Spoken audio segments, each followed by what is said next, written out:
really just here to chat about Vue. We just want to talk about some of the things coming up in Vue 3, as well as the state of Vue currently. We've heard a lot of awesome talks on Vue this week related to accessibility, related to the composition API today, just recently. There's a lot of really neat things coming to Vue. We've been in kind of a transition period for a while now, which I'm sure we'll get into a little bit. Definitely had a couple of conversations with people already about where we're at with Vue and things. So I'm going to start it off with a question that I prepared that we'll kind of all talk about, and then we just want to take questions from everybody. I've got some questions that we'll work through, but this is really just supposed to be interactive, and we're going to chat. Yeah, let's do intros. I am Jake Dome. I'm a web developer. I've been working with Vue for like 5 years now, since very early Vue 2 days. No Vue 1, unfortunately, or actually probably fortunately. And I work as an engineering manager at a company in Raleigh, North Carolina. I'm Raymond Camden. I'm an evangelist for Adobe. A lot of experience in Vue 2, not much at all on Vue 3. So when y'all ask the deep Vue 3 questions, I'm just going to pass the mic, but have a lot of opinions about Vue 2 and what I see in the Vue ecosystem. So looking forward for a chance to rant a bit.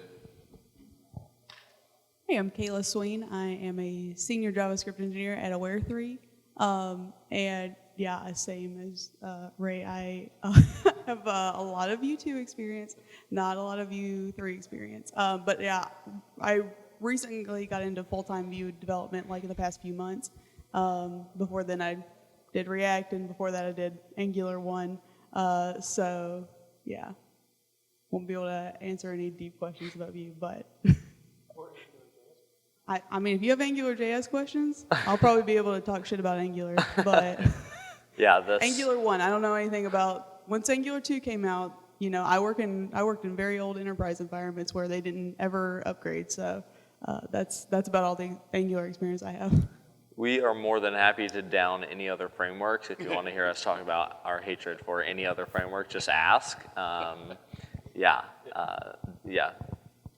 So hi, I'm Mark Noonan. I'm an engineer at Cypress.io. We're using Vue for a few things at the moment. I've also, at my previous 2 jobs, we used Vue in various different contexts. So it's been a Vue-heavy career for me. I'm Sean Wildermuth. I'm more of an instructor and a trainer. I have a Vue course on Pluralsight, and I have a YouTube channel, S. Wildermuth, where I've talked a lot about Vue lately, and I've been working with it since Vue 2, but these guys are in the trenches more than I, so the deep questions, I'm going to defer to them. Awesome. Well, let's just start on the end down there, Sean, with you, and then we'll head back this way. My question's very broad. No. So. Oh, wait. Okay, well, back to Angular, everyone.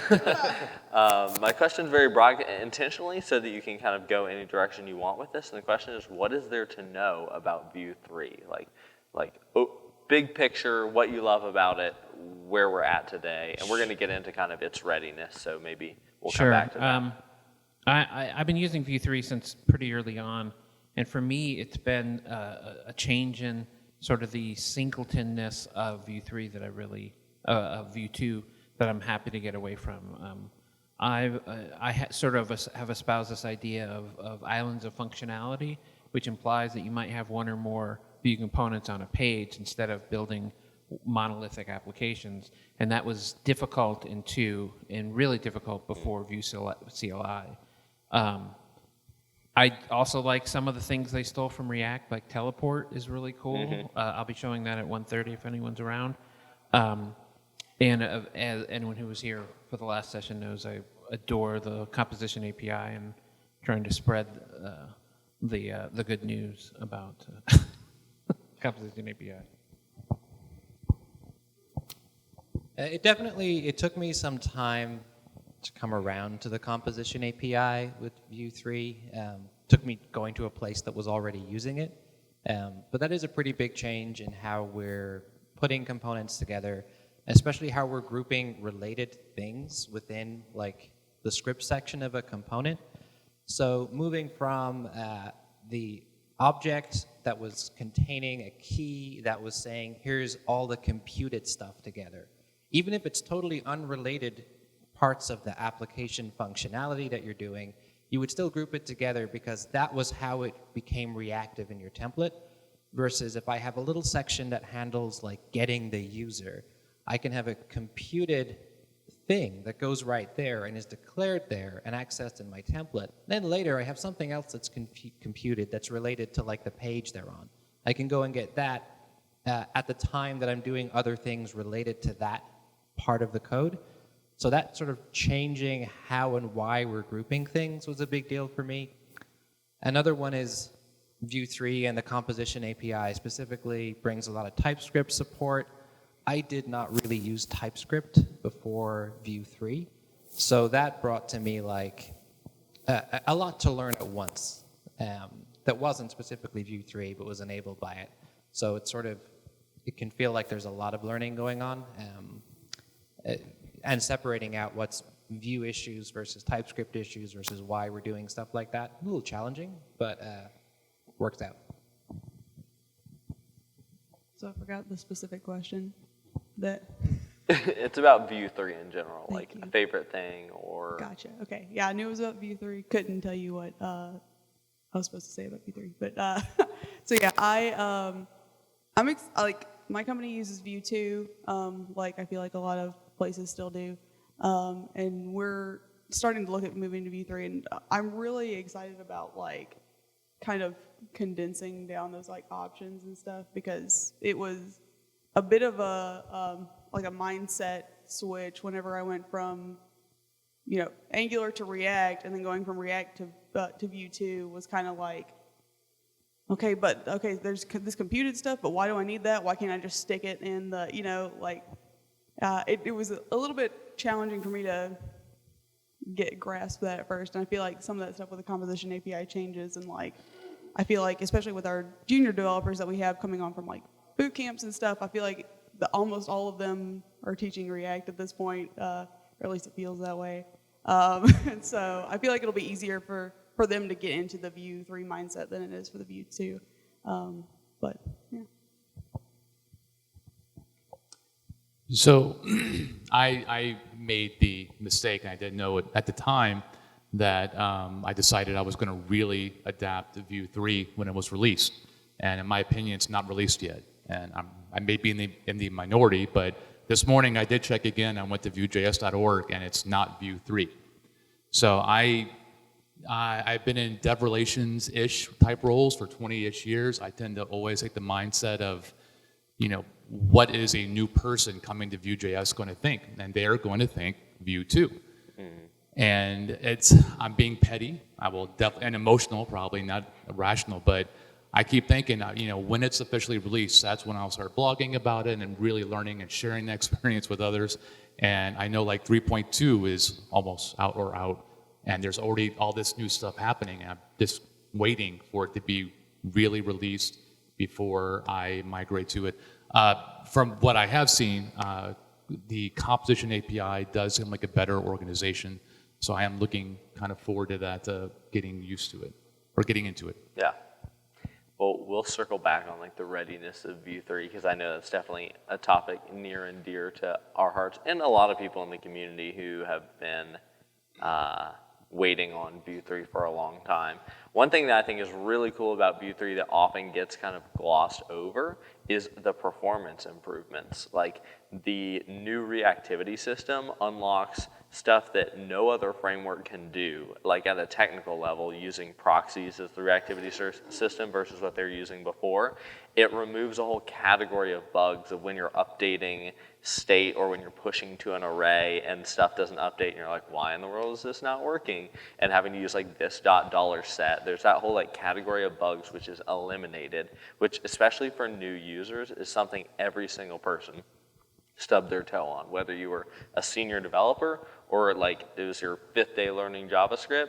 Everyone stubbed their toe on why can I not do this thing that seems doable with the reactivity system. And so a new reactivity system with a new compiler is going to give us an amazing amount of things that we can do, both from a functionality standpoint and from a performance standpoint. Like Vue 3 is something, I don't know the stats. It's crazy fast. And the things that Evan has done to optimize the compiler, I could nerd out about that for a long time. I watched a full talk from him about that. It's just really cool. So I think one of the things that because there's so many fundamental changes about the way that Vue 3 can work, though you can migrate to it very simply by still using the options API and not taking advantage of a lot of those new things. It can be a very simple, almost one-to-one migration with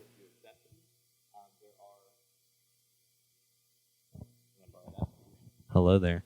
There are some things that that change, but I think the some of the awesome under the hood benefits definitely get lost because we're all like, do we like the composition API? Do we hate the composition API? Like we have to decide, right? So we can tweet about it. And so like you have to land on one side or the other. And so I think some of those improvements kind of get swept under the rug. I just want to add one thing I forgot. You mentioned devs stubbing their toes. That freaking bug fix where you don't need the top-level div item anymore, and Vue 3 just fixes that. That's a great thing where a lot of people trip on this. Let's just fix it for them. That's what I want to see more of. Yeah, that's a super cool feature, and I think the name for that's technically like inline fragments, but it pretty much you can allow multiple root nodes, and so if you've ever gotten that, like you have a component, you have like a UL and then like a link, and it's like you got to wrap this up, and that's really unfortunate for some accessibility reasons, like to make sure that you're not over wrapping stuff that should actually be siblings and things like that. So there are some that does unlock a lot of really cool stuff. We definitely want to take questions. I want to know who in the room is a Vue user at all, any version. Is everyone using Vue? Okay. Do you use it at work or on personal stuff? At work? At your company or whatever your like main Vue app is, are you on Vue 2 or Vue 3? Hands for Vue 2? Hands for Vue 3? Oh, couple early adopters, some of both, Vue 2 and 3. Okay, that's fair. We've all been there. Yeah, Vue 3, let's go. It's released. Just don't forget to go to v3.vuejs.org to find the documentation. That's awesome. Okay, cool. That's good to know. I've got some like questions teed up, but we definitely want to take as many questions as the audience has before we get into our just complaining and just sharing our personal thoughts. So, yeah. So I'll start with a comment. I haven't done Vue 3 development myself, but one of the things I saw that I actually thought was really cool is being able to be reactive on any object instead of just being my props, just being my data, interacting with other things that provide me data, and I can be reactive on that. Seems really like a potential game changer. Yeah. My question is, what is AMA in the name of this session? Ask me anything. And you already did, so you're killing it. That can't be your only... No, you need to tee up another question, though. So. If you're not familiar with AMA, go to reddit.com. I've just destroyed your productivity, but go to reddit.com. Yeah, I think the thing you brought up is actually really neat, which is that they pulled the reactivity system, which was built 100% into the Vue instance, where you would put things on the Vue instance like your data or computer properties, and they pulled that out and they made it these separate packages, right? So you can, outside of a Vue application, I guess that depends on how you define a Vue application, but outside of a Vue component anywhere, you can actually create a reactive object, mutate it, create computed properties, watch data, and do all of that outside of ever rendering anything with Vue, which is really cool because if you want to create a global store where you just have some stuff for your application, you can do that totally outside your application, and you just import it from a JavaScript file, and it works amazing.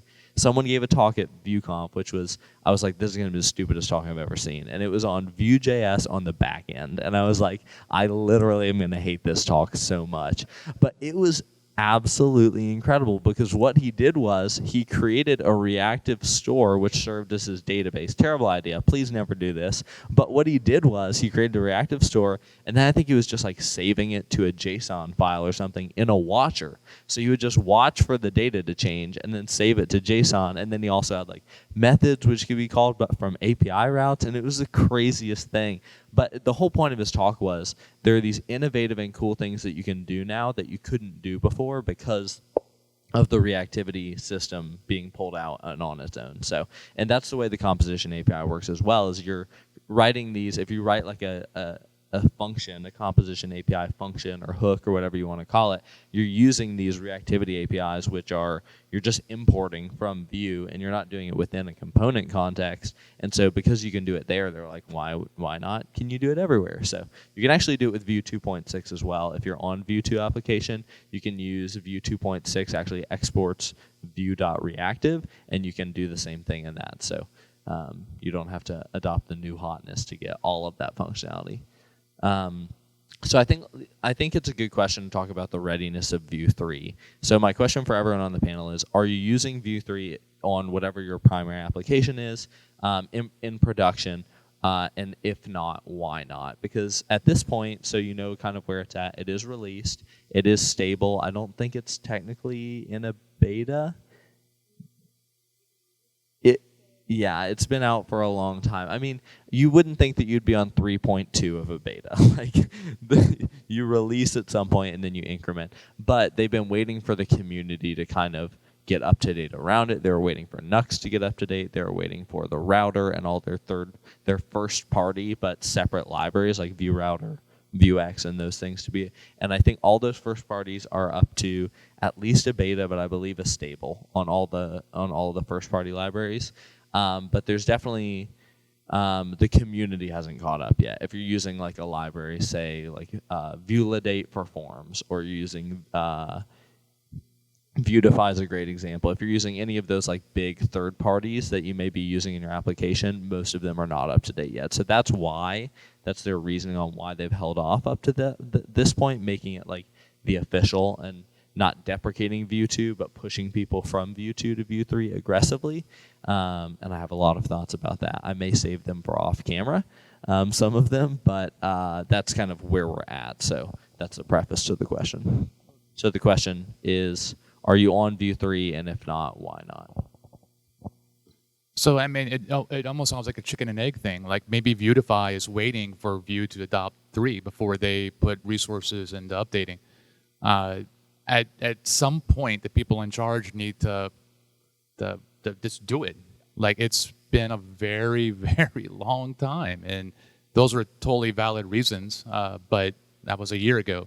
Yeah. So I'm not using Vue 3. It looks cool, but I was waiting for that kind of official switchover to like really adopt it. But I also don't do Vue for work, so I don't have like a boss telling me what to use. I use Vue to build dumb demos and dumb blog posts. So I have that freedom to choose what I want. I was here 2 years ago for the last in-person ConnectTech 2019, and I gave a talk on the composition API. It was not as good as Sean's talk. The composition API didn't look like it does now, though it looked very, very similar. I think some naming may have changed between then and now, but like the things that you learned today, if you were in that talk, got taught 2 years ago and were in a stable release. Like, I was using them in production 2 years ago, and so like that should give you a sense of kind of where we're at. Like, that was 2 years ago. That's all I'll say. So yeah, like I mentioned earlier, we're using Vue 2. A lot of, I think the reason why we're doing that is because we're moving from, a much older framework. We're using Knockout in parts of our application that we're trying to change from that to Vue. And we started that process presumably before Vue 3 came out. But yeah, so we're now in the process of trying to figure out how we can move our Vue 2 stuff to Vue 3 while still also moving Knockout to Vue. And thankfully there's like a migration build of, I guess that's technically a build of Vue 3 that works with Vue 2 that will help us in that process. But like I'm kind of afraid with this, how long it's taking to get from like people to adopt Vue 3 from Vue 2, it's going to be like AngularJS was, right? Like there are companies in the year of our Lord 2021 that are using like AngularJS that came out in like what 2013, 2011, 2011 is that what it is? Yeah, and like. Because, I mean, migrating from Angular 1 to Angular 2 was such a pain in the ass, right? Like, there wasn't any way to migrate it for such a long time until the Angular team was like, oh, maybe people want to, not just entirely break their application to be able to upgrade. So thankfully, that's something that came out relatively quickly with Vue. But like, I didn't know that existed until probably last week. Like, there's just nobody's talking about any of that stuff, and I think that's another huge issue with Vue 3. So I'm using Vue 3 at work. We have a new project, so there aren't all these existing dependencies to wait on. I think that's pretty relevant. It's ready to use, and it's nice. There's still things I'm learning about it, but it's nice to be in a code base that's working in Vue 3. But at a previous job, we debated a little bit about whether we were going to upgrade and when. And one of the issues was even any disruption that is not bringing some immediate value or solving some pain that we have, to me, wasn't super worth it to go through. Also, we were using Vuetify, so that's in like 3.0.5 alpha of Vue 3, which suggests to me that they're almost there. And I think they did recently move the deadline back a bit to square some other stuff away. But we had that component library, and my approach to when we would upgrade at that company was really not just when Vuetify is ready, but when Vuetify has some cool new thing that's only in Vuetify 3 that our company wants to use. Then I can say, hey, there's an unknown amount of work to the product owner or whatever. We want to use this fancy new calendar date picker that's way better than the old one. What it's going to take to do that is upgrade so we're able to take advantage of this and not roll it our own. And that was my strategy for most upgrades. If everything is fine, and a lot of Vue 2 apps are really mature and are great, I'm not in a hurry to perform any sort of migration.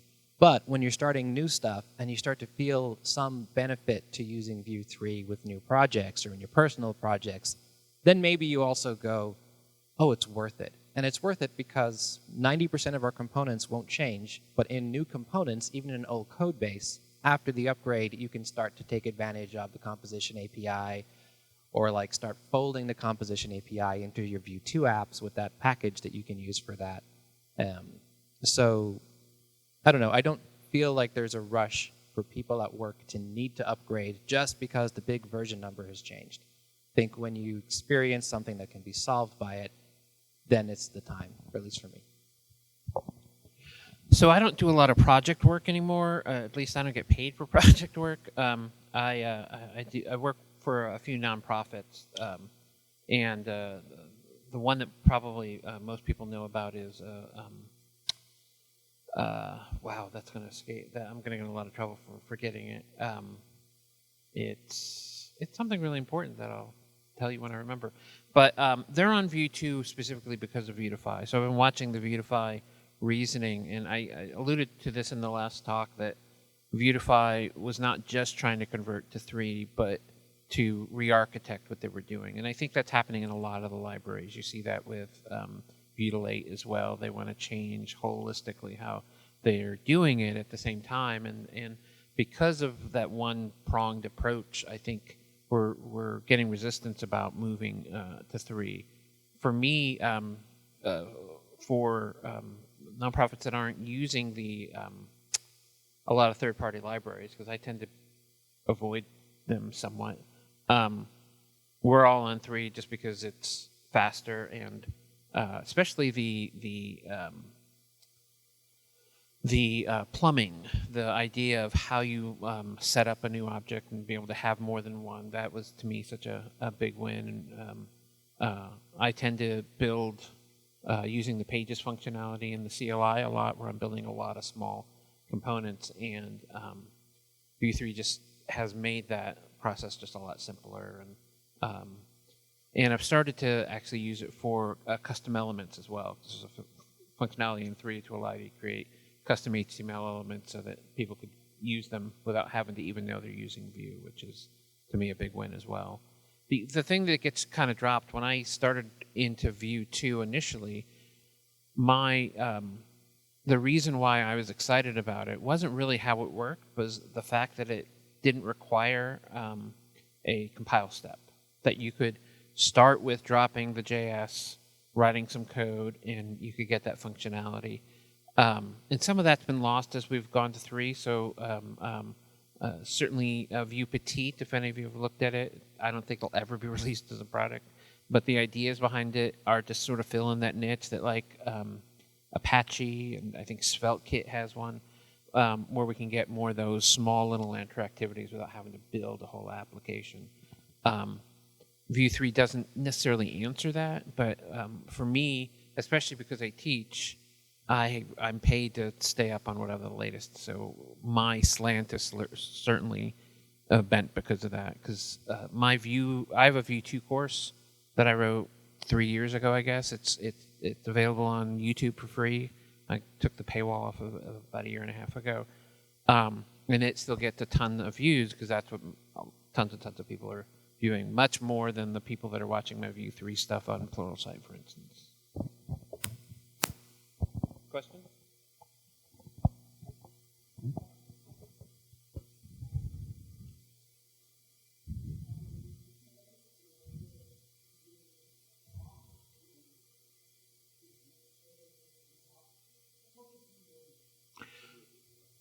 Yeah, so the question was, what do I mean by more than one? Are we moving away from SPA? Unfortunately, my soapbox has been that I hate the term SPA. The single part of SPA has always bothered me because it feels like typically building large monolithic applications is just bringing in the VB apps that we wrote 25 years ago and doing them in JavaScript instead. And so there are times when you want this single large application, hopefully that is composed. But there's a bunch of cases where you don't need that one take over the entire screen app. There's a lot of, you imagine displaying ads on a news site. It doesn't need all the content to be displayed through Vue. It could just be markup that happens to have the interactivity of clicking or moving this or having the pop-up forms work with Vue without having to do that. And so I've always been opposed to this idea of single-page applications as the only way to do it. And unfortunately, that's what Angular made its bread and butter on. That's React sort of fought against it. I'm not a big fan of React for some other reasons, but for me, Vue was always about having the flexibility. If I needed one large app, I could build that. But if I needed 3 interesting components on my page, I wanted to be able to have a checkbox actually do something and make a server call, I didn't have to make the entire page take over for it. And that is something that I continue to promote and sometimes actually change someone's opinion about. But I will continue to beat that. This has been my opinion since like the early days of .NET 1, where everything was a server component, whereas 90% of what we were doing could have just been tags. And so it's something is a deeply held belief of mine. And if it doesn't work in your organization, that's fine. Like, I get the need for large, integrated enterprise apps. Like, I don't think that everything should move there. But the next time I see someone build a blog with a wait cursor while Vue or React or Angular loads, I'm going to rip out my hair again.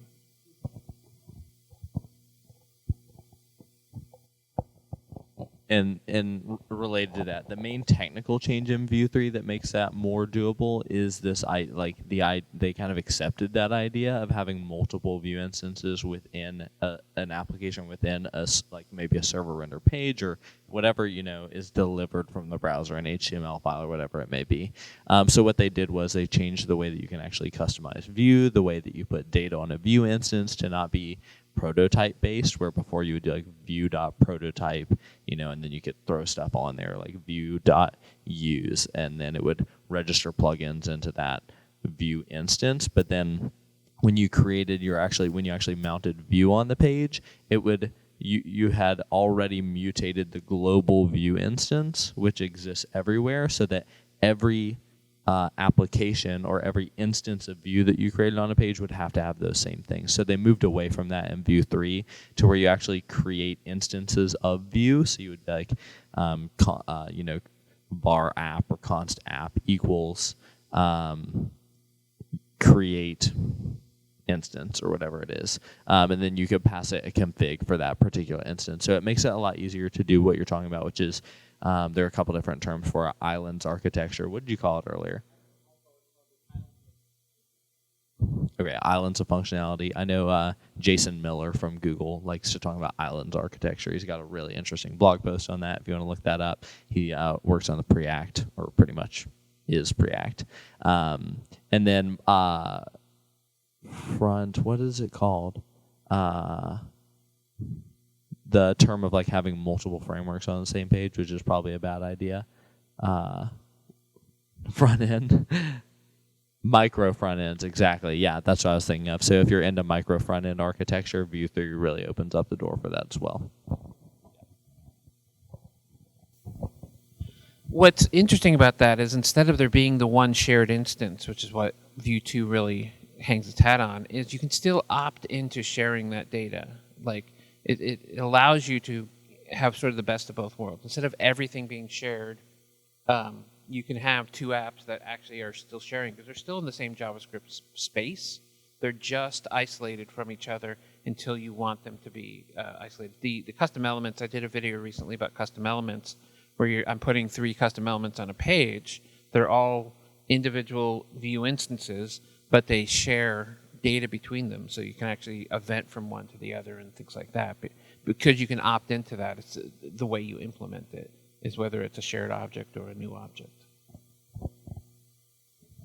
I actually got one thing to add to this as well, which is like a use case for that. I used to work at an agency.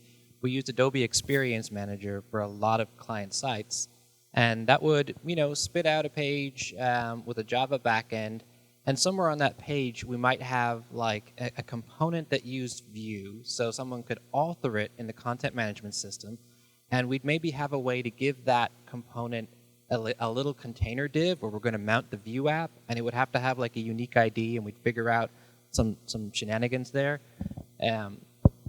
This, at least Vue 3, especially custom elements and stuff like that, seems to give us a whole new way to solve problems like that, where we're injecting functionality, and especially where it's unpredictable. So content authors can decide if they want to, they're going to put the same contact form 3 places on a page. It's going to be 3 separate like Vue component instances that have their own validation and their own state. And that seems like something that can be done a little bit more ergonomically now than what we did, kind of injecting stuff after a page rendered. Awesome. Let's take some questions. Yeah.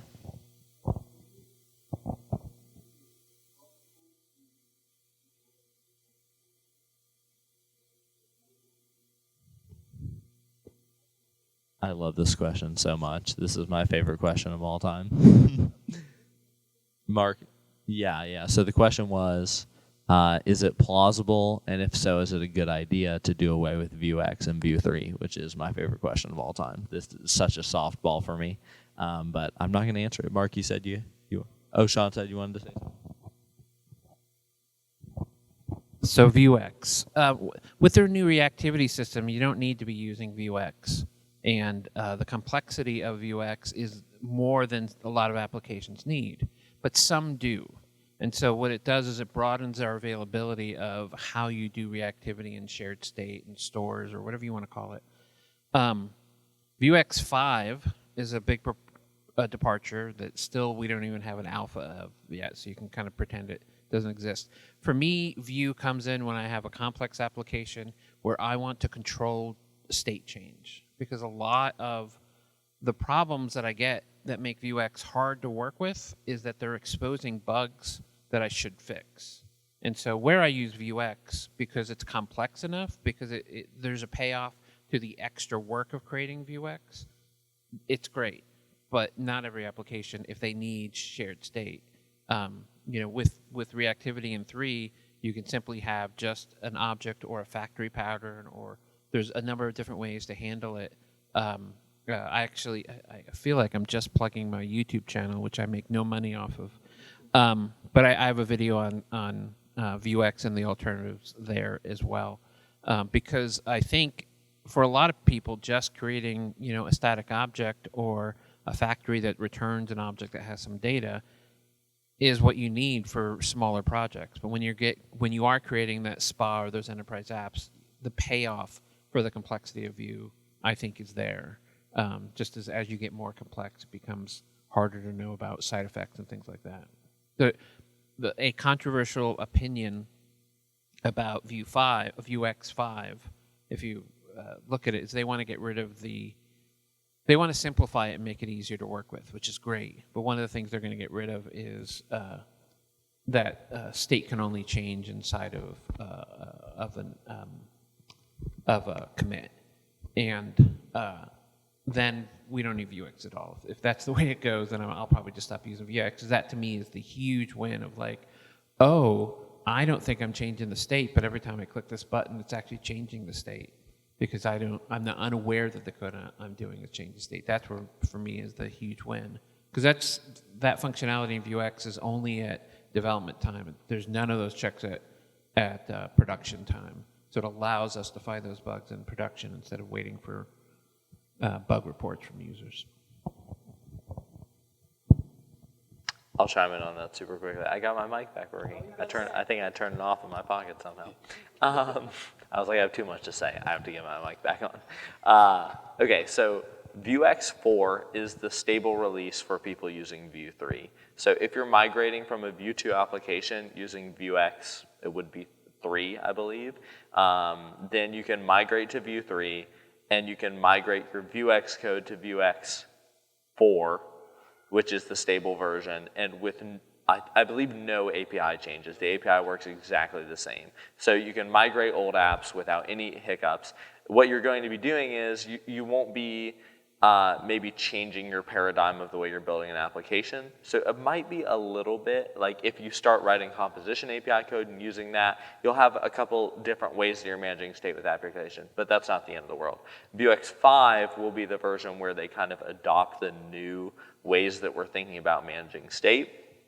And if you want to know what Vuex 5 is going to be, go download Pina and try it in a Vue 3 application, because Vuex 5 is just going to be Pina, pretty much. It's a little wrapper around the Vue reactivity system, which allows you to have like actions to actually update your state and little mini stores that you're using. And you kind of create a store, and it has data and actions, and it's kind of like a super tiny Vuex, but that works really well in a Vue 3 world. And finally, type safe, because Vuex 4 is not friendly to type safety, whereas 5 will be. That's sort of the big win. The big difference in going to Vue 3 with Vuex 4 is that you no longer have to have it on a this pointer, right? The whole idea of how you inject it in. In fact, I just import it. I don't even do the use at the beginning because it's not necessary. It's just an object that I import my store from store, and I go about my day. And it works in those different scenarios where you don't have to think about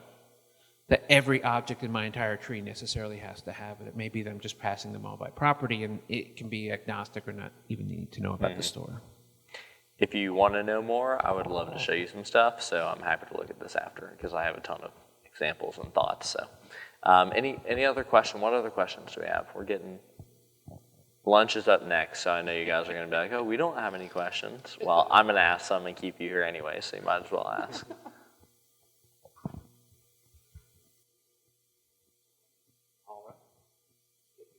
Sounds good. Okay, we'll wrap up pretty soon here, but I wanted to ask, this is kind of interesting because I think one of the, so the question is, what are your favorite libraries to use with Vue?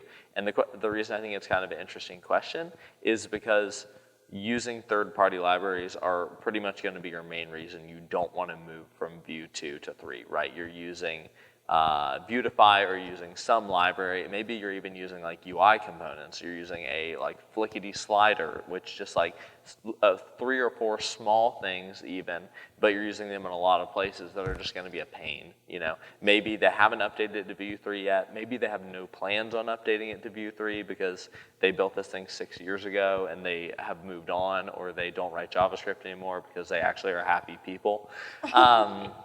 And so I think it's kind of an interesting question in that framing, because I think the main reason, maybe the only reason not to upgrade to Vue 3 right now is if you're waiting on some third-party thing. If you're not using any third-party libraries, or if the ones that you do use are available on Vue 3, I really don't personally have any reasons I'm not moving. Vue 3 has some amazing features built in.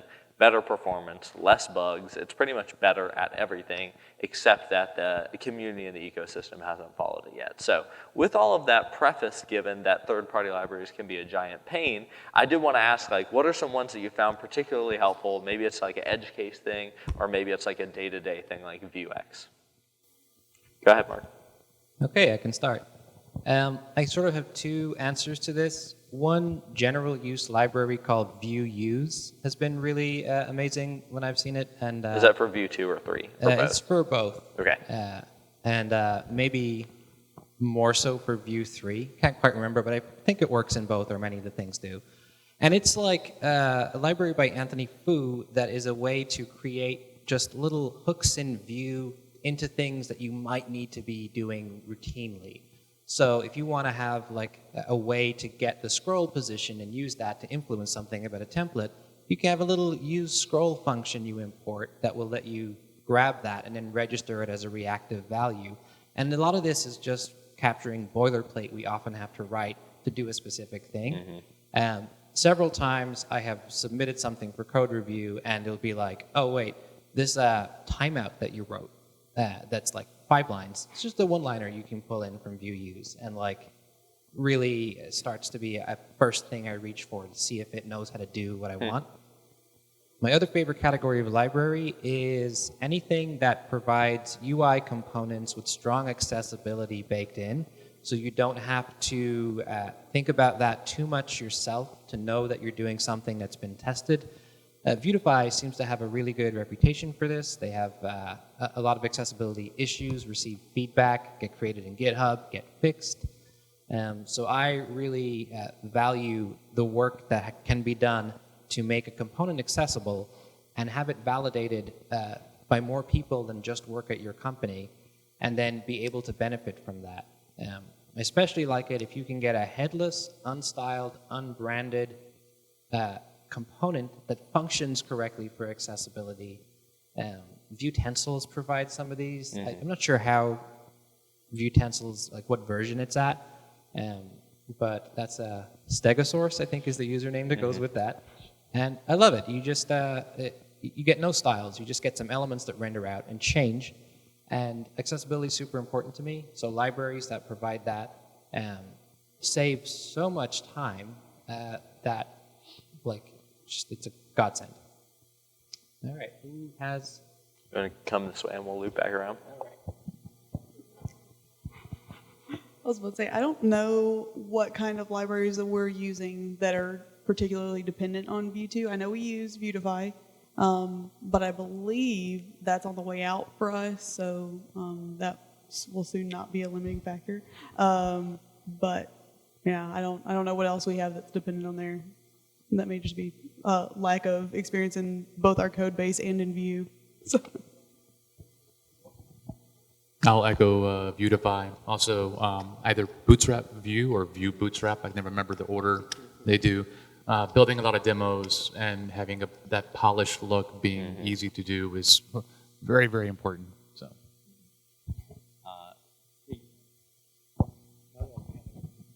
Yeah, it keeps dying on me.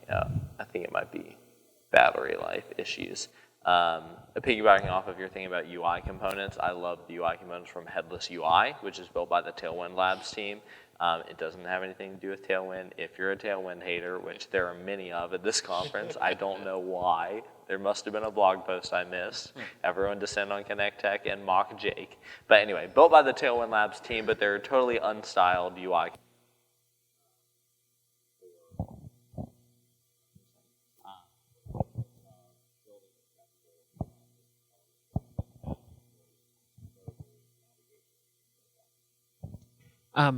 In Vue 2, I've relied a lot on Vue.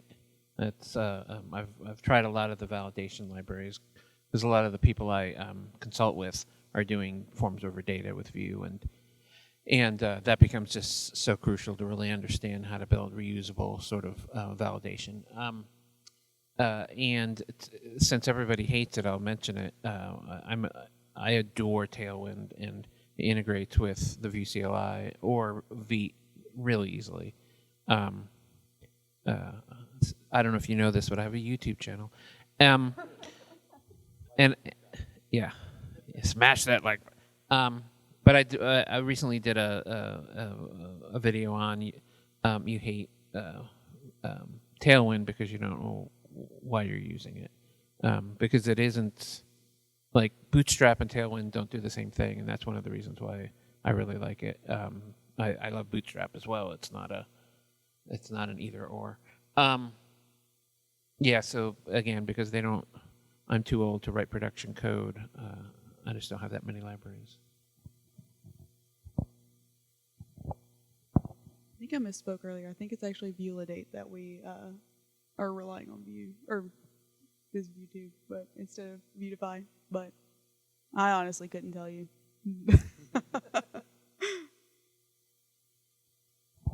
Any final questions before you go?